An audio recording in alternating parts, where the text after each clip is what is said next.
तो चलिए हमारा अगला वर्ड देखते हैं, ये है रिजिलियंट। सबसे पहले ये एक एडजेक्टिव है, मतलब एक विशेषण। सो रिजिलियंट का मतलब क्या होता है?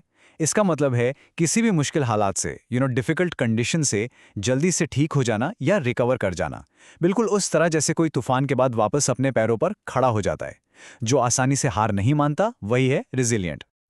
अच्छा, इसको ना एक रियल लाइफ एग्जाम्पल से समझते हैं। सोच के देखिए, आपने कभी पेवमेंट यानी फुटपाथ में एक छोटी सी क्रैक से एक पौधे को निकलते हुए देखा है? वहां ना धूप है, ना पानी ठीक से मिलता है, फिर भी वो ग्रो कर जाता है ना कमाल की बात?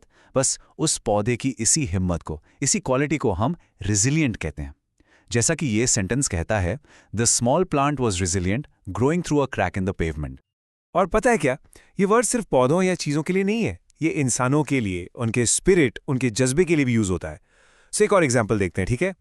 इमेजिन कीजिए एक क्रिकेट टीम है, वो लोग लगातार मैचेस हार रहे हैं, सेटबैक्स मिल रहे हैं, लेकिन फिर भी वो हिम्मत नहीं हारते। वो प्रैक्टिस करते रहते हैं और उनका जोश वैसा का वैसा ही है। तो उनके इस स्पिरिट को हम क्या कहेंगे? Exactly, resilient.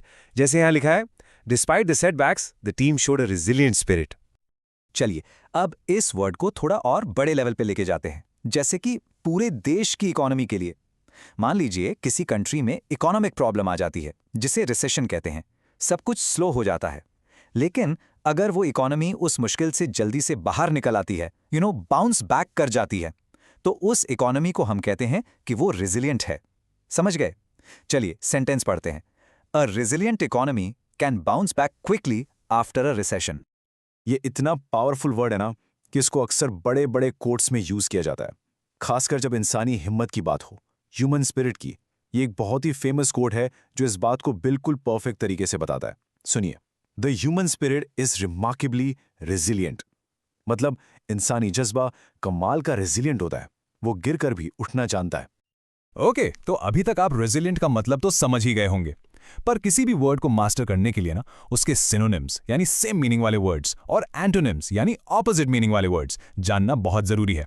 तो चलिए देखते हैं रेजिलियंट के सिनोनिम्स क्या क्या हैं। ये हैं टफ, स्ट्रॉन्ग, हार्डी और फ्लेक्सिबल। और इसके आगे इसके ऑपोजिट्स यानी एंटोनिम्स हैं फ्रेजाइल, जिसका मतलब है नाजुक, फिर है वल्नरेबल, वीक और ब्रिटल, जो आसानी से टूट जाए। आई होप इससे आपको ये वर्ड और भी क्लियर हो गया होगा। बस आज के लिए इतना ही, मिलते हैं नेक्स्ट वीडियो में। Happy learning, bye bye.